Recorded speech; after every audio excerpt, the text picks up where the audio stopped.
हमारे साथ है कोविड-19 वैक्सीन टास्क फोर्स की हेड डॉक्टर रेचल देवी।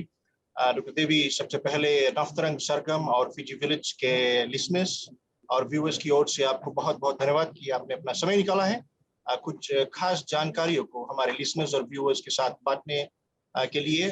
कोविड-19 के खिलाफ लड़ाई में जो एस्ट्राजेनेका वैक्सीन है, इसे प्रदान करने के लिए आप की योजनाएं हर दिन आगे बढ़ रही है। तो सबसे पहला सवाल है, अभी तक कितने लोगों को फिजी भर में एस्ट्राजेनेका वैक्सीन लगाया गया है और किन खास इलाकों में लोगों को वैक्सीन लगाया गया है? शुक्रिया उस सवाल के लिए। हाँ, हम हर दिन आगे बढ़ रहे हैं इस नंबर में, क्योंकि हमारी टीम जो है ग्राउंड्स में वो काफ़ी हार्ड काम कर रहे हैं जितने फिजी वासियों को वैक्सीनेशन के लिए।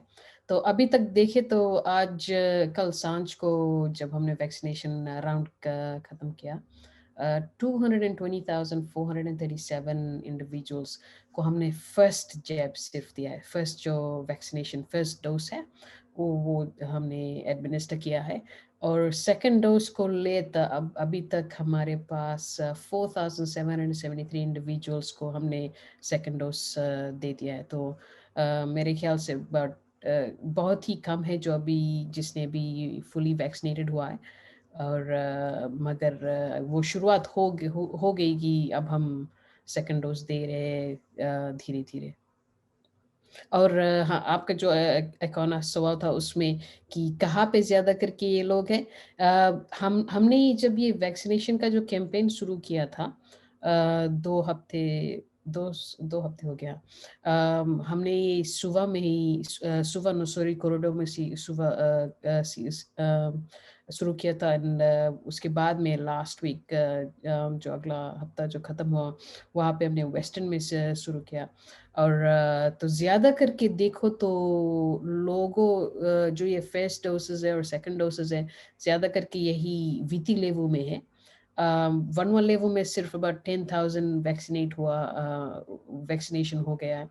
और ईस्टर्न डिवीज़न में देखो तो जहाँ पे आइलैंड्स वगैरह सब है, वहाँ पे बहुत ही कम हुई है। मगर जैसे हमारे पास डोसेज़ आएँगे तो हम वैसे ही वैक्सीनेशंस रोल आउट करेंगे। डॉक्टर देवी, अगला सवाल है इस वैक्सीन को लेकर। पिछले कुछ दिनों में या पिछले सप्ताह या उससे पहले वाले सप्ताह में काफी गलत जानकारी इस वैक्सीन को लेकर सामने आई है, जहां कुछ लोग कह रहे हैं कि इस वैक्सीन को लगाने के बाद कुछ अजीब और गरीब चीजें होने लगती है, जैसे कि जिस जगह पर ये इंजेक्शन लगता है वहां पर मैग्नेट आकर चिपक जाता है या नेल कटर कुछ लोग कोशिश कर रहे हैं कि चिपकाने के लिए। तो इसको लेकर कितनी सच्चाई है और क्या ये बात सही है या गलत है? इस पर आप प्रकाश डालें। जी हाँ, शुक्रिया। आई मीन ये मिस इन्फॉर्मेशन जो है, हाँ, एक जो वायरस नहीं है कोविड वायरस, वो उसकी तरह फैल रही है, ऐसे लग रहा है, मैसेंजर में जा रही है पीपल के पास। और ये जो है इन्फॉर्मेशन गलत है, क्योंकि हम जब कंटेंट देखते हैं वैक्सीन को लेके, इस कंटेंट में वैक्सीन में कुछ मेटेलिक वगैरह कुछ है ही नहीं।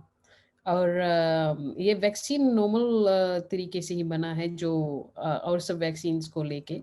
इसमें सिर्फ वो एक फ़र्क है कि जो कोविड वायरस का जो कंपोनेंट्स जो है वो सिमिलर कंपोनेंट्स है, वो है जो हमें इम्यूनिटी देती है, प्रोटेक्शन देती है कोविड वायरस को लेके। तो फर्स्टली वो उसमें कुछ वैसे एलिमेंट्स तो है ही नहीं, उसको उसका कंटेंट को देख के।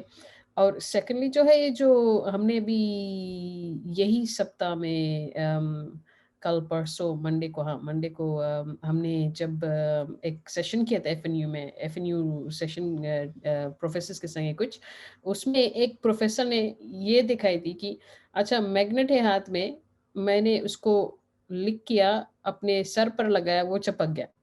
तो हम जब इंसान को देखते हैं, ये कैसे हम जो चपकना देखते हैं, बट उससे पहले वगैरह क्या हुआ, क्या कर रहे हैं वो लोग, वो तो नहीं दिखा रहे। तो ये हम जानते हैं 100% कि ये गलत बात है। और हम इतना भी जानते हैं कि इसमें कोई सच्चाई तो है ही नहीं।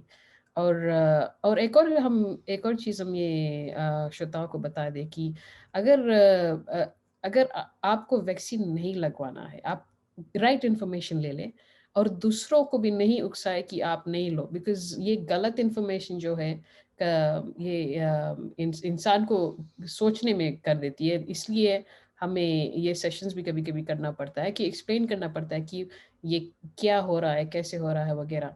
तो हमारे श्रोताओं को ये जानना चाहिए कि हमें सही इन्फॉर्मेशन मिले और हम सही इन्फॉर्मेशन बाँटें। क्योंकि अगर हम गलत इन्फॉर्मेशन बाँटेंगे, ये इसका जो इम्प्लीकेशंस हैं हम कभी-कभी नहीं समझ पाते। तो बहुत ही इम्पोर्टेंट है वो। डॉक्टर देवी, इसी विषय पर एक और सवाल है। कुछ लोगों ने कहा है कि इस वैक्सीन में जानवरों के मांस की जो चर्बी है, इसे डाला गया है, इंग्रेडिएंट में, इस कंपोनेंट में है, शामिल है। तो कुछ लोग हिचकिचा रहे हैं कि ये जानकारी सामने आ रही है, कितनी सच्चाई है और ये क्या ये बात झूठ है, इस पर आपका क्या ख्याल है? जी, शुक्रिया। हाँ, ये बात तो बिल्कुल नहीं सही है, ये गलत बात है। इसमें कुछ प्रोडक्ट्स, एनिमल प्रोडक्ट्स वगैरह कुछ नहीं है और स्पेशली अगर देख लो तो ये पोर्क प्रोडक्ट्स भी काफ़ी जने से बोल रहे हैं, उसमें कुछ वैसा कुछ भी नहीं है, वैक्सीन्स में ये कुछ भी नहीं है। इसमें जो वैक्सीन्स का जो ज़्यादा करके वो कंपोनेंट्स, ये हम उसे प्रोटीन प्रोडक्ट्स कहते हैं और ये ज़्यादा करके जो हमारा जो वैक्सीन्स है उसके उसी प्रकार बनता है। तो इसमें कुछ माँस की कुछ भी नहीं है, उतना तो हम गारंटी कर सकते हैं और अगर श्रोताओ ऐसे भी जानना चाहते हैं कि अच्छा भाई हम ये वैलिड कैसे हमें पता चलेगा?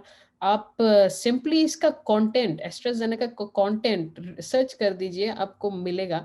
सिर्फ सभी साइट पे नहीं चलते ना, एक क्रेडिबल साइट पे जाना है, डब्ल्यूएचओ है, सीडीसी है, साइट्स पे है, यहाँ पे जाओ, वहाँ पे आपको राइट इन्फॉर्मेशन मिलेगी।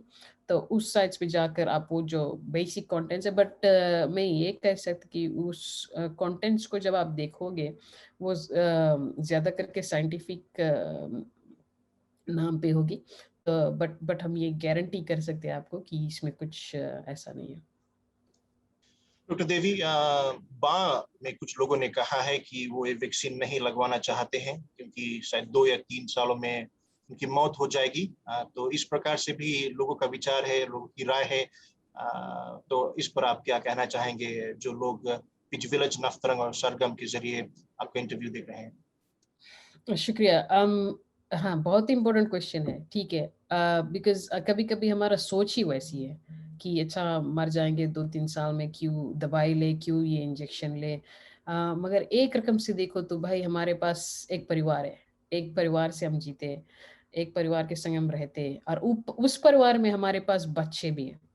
तो उसमें देख लो तो हम अपने आप के बारे में सिर्फ़ सेल्फ़िश होकर मत सोचिए, अपने परिवार के बारे में सोचिए कि हमें जितना दिन तक जीना है संग जी ले और अच्छे से जी ले, बीमार होकर नहीं जिए।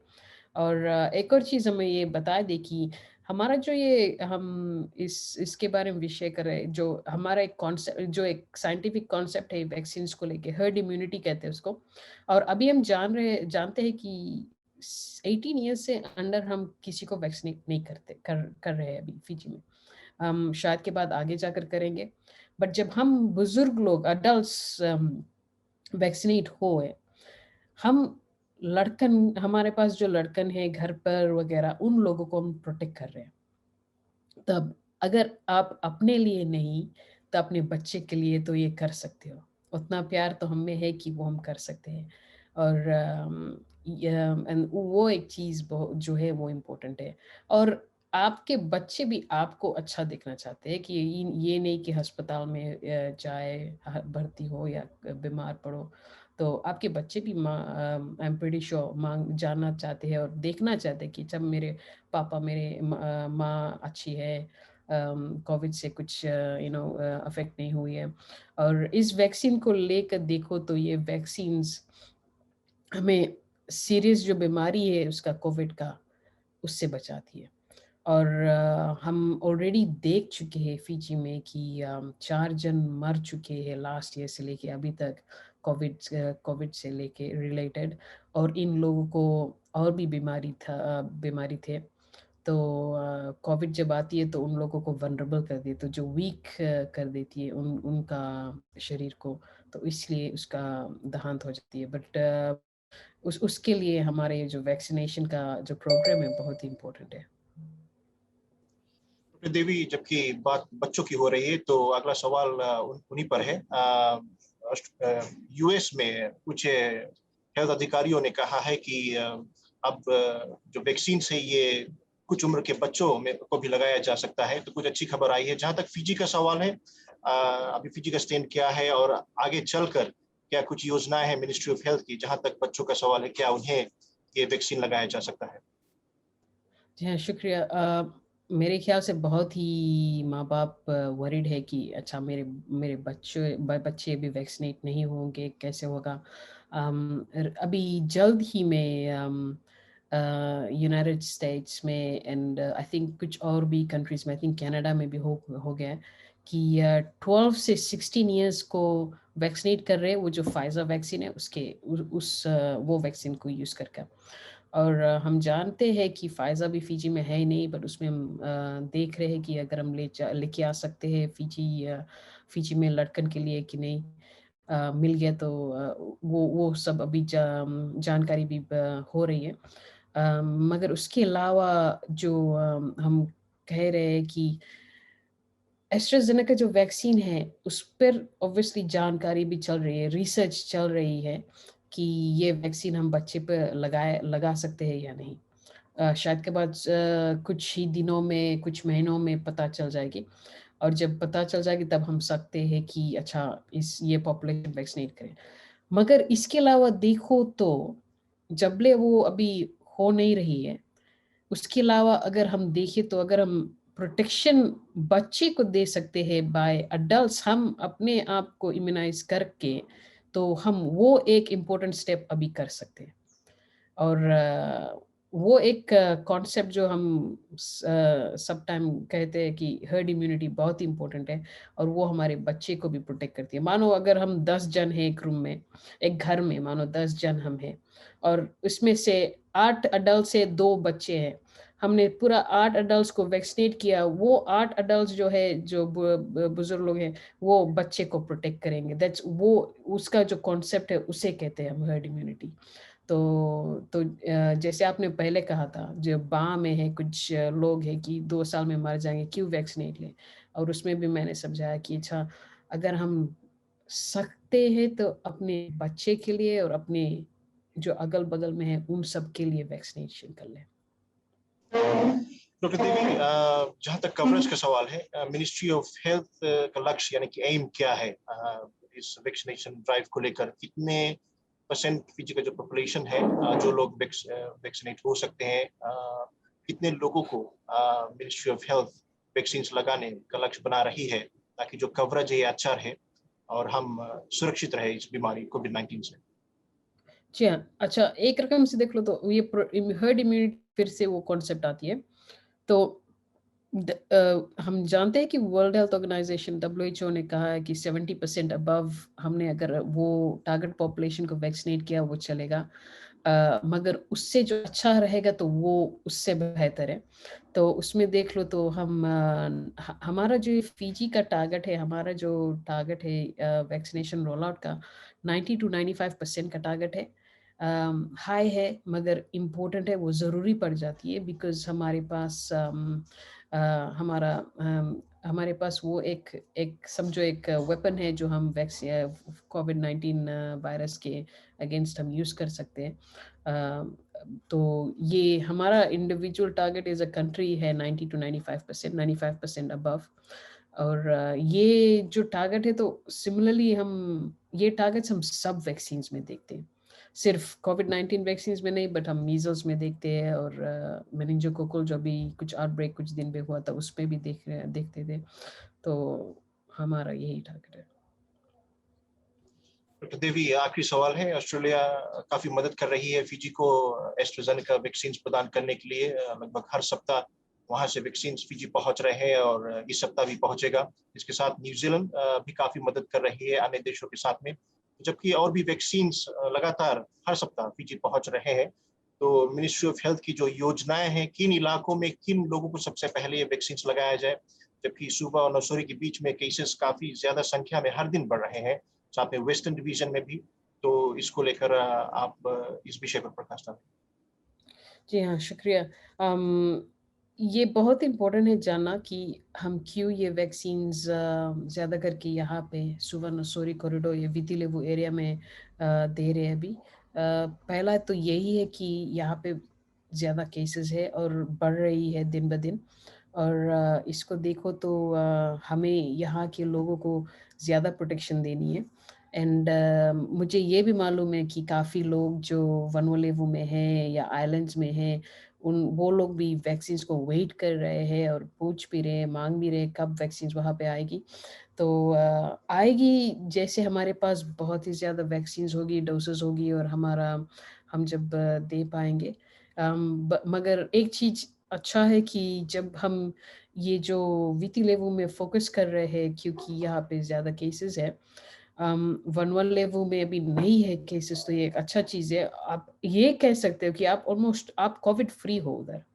वो बट उस कोविड फ्री में फ्री रहना, कोविड कंटेन रहना, उसमें वहाँ पे क्या हमें जब वैक्सीन जब ले नहीं आए, हमें ये जो कोविड भी सेफ बिहेवियर्स ने वो सब टाइम जारी रखना है। जो ये मास्क पहनना, डिस्टेंसिंग रखना वगैरह, ये सब चीज़ हमारे लिए बहुत ही इम्पोर्टेंट हो जाती है। तो जैसे वैक्सीन्स आती है वैसे हम रोल आउट करते हैं, और एक रकम से देखो तो 1-2 हफ्ते हो गए हमारा ये जो वैक्सीन रोल आउट है। हम हर एक हफ्ते ऑलमोस्ट 50 to 70,000 वैक्सीनेशंस कर रहे हैं। और तो इसका बेसिकली ये मानना है कि अगर हमें फिजी भर में अगर हमें वैक्सीनेशंस करना है आज, तो हमारे पास definitely more than 80-90,000 vaccines doses मौजूद रहना चाहिए फिजी में, तब हम ये कर पाएंगे हर एक सप्ताह। अगर नहीं है तो हम ये वैक्सीन से रन आउट हो जाएंगे बहुत ही जल्द। मगर हमें इतना तो ज़रूर हाँ, जानते हैं कि ये हमारा जो वैक्सीन है वो आते रहेगी। और हम जान रहे हैं कि ऑस्ट्रेलिया न्यूजीलैंड दोनों ने कमिट किया है, और ये लगातार दे रहे हैं सप्ताह भर। तो ये एक चीज़ अच्छा है। ये था खास इंटरव्यू कोविड-19 वैक्सीन टास्क फोर्स की है डॉक्टर रिचल देवी के साथ, और डॉक्टर देवी के साथ अन्य उच्च हेल्थ अधिकारियों के साथ हम हर सप्ताह बातें करते रहेंगे और लोगों तक खास जानकारी कोविड-19 और उसके खिलाफ लड़ाई को लेकर जो एस्ट्राजेनेका वैक्सीन लगाया जा रहा है, इस पर खास जानकारी हम लेकर आते रहेंगे। शुक्रिया।